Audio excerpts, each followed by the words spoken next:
നമുക്കെന്നേ ബോട്ടി ഉണ്ടാക്കി നോക്കട്ടോ.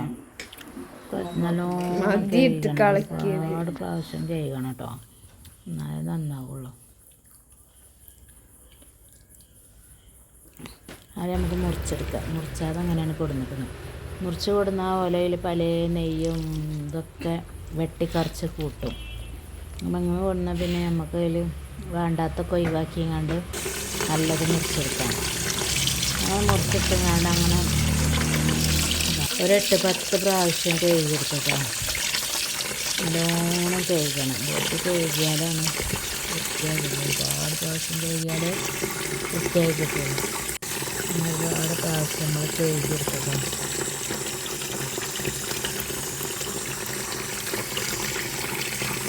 എന്നിട്ടൊരു 1 മണിക്കൂറോളം നമ്മൾ വെള്ളം ചോരാൻ വെച്ചിട്ടോ.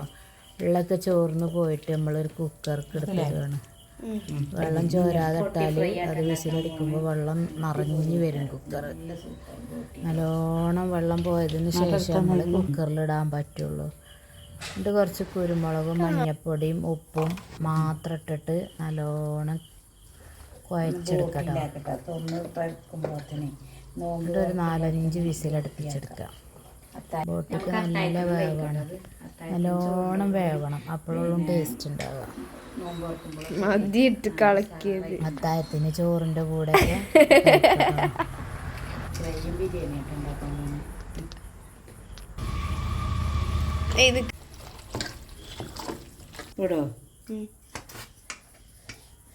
അങ്ങനെ കുക്കർ അടച്ച് നമ്മൾ തീ വെച്ചിട്ടോ.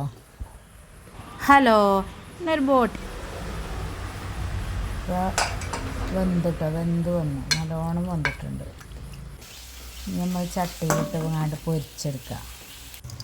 പൊരിക്കുമ്പോഴാണ് നമ്മൾ മസാലകൾ കൂടുതൽ ഇടണം കേട്ടോ. കുരുമുളക്, കുറച്ച് മഞ്ഞൾപ്പൊടിൻ്റെ കുറവുണ്ട്, അപ്പോൾ കുറച്ചും കൂടി മഞ്ഞൾപ്പൊടി, കുറച്ച് ചതവുകൾ, കുറച്ച് കറിവേപ്പില, ഒരു പകുതി ഉള്ളി വെട്ടിയത്, ഇവ ഇട്ടിട്ട് വെളിച്ചെണ്ണ ഒഴിച്ചിട്ട് നല്ലോണം ചെറിയ തീയിൽ ഇങ്ങനെ മുരിച്ചെടുക്കട്ടോ. ഫ്രൈ ആക്കിയ ബോട്ടിയാണ്. കുറച്ച് വെളുത്തുള്ളി ചതച്ചിടാം. വെളുത്തുള്ളി ചതച്ചിട്ടാൽ ഗ്യാസൊക്കെ കുറയും, ഗ്യാസൊന്നും കയറില്ല നമുക്ക്. അങ്ങനെ നമ്മളിന്ന് നോമ്പ് തുറക്കാൻ ബിരിയാണിയാണ് കേട്ടോ ഉണ്ടാക്കിയത്.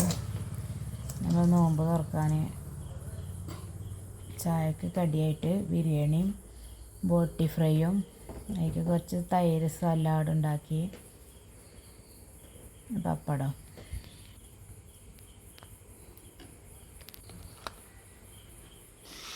നമ്മൾ ഫുഡ് കഴിക്കാം കേട്ടോ.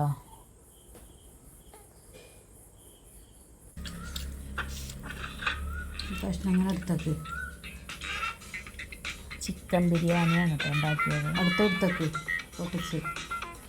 ഇന്നത്തെ നോമ്പിന് ബിരിയാണി ഉണ്ടാക്കിയത്. അവിടെ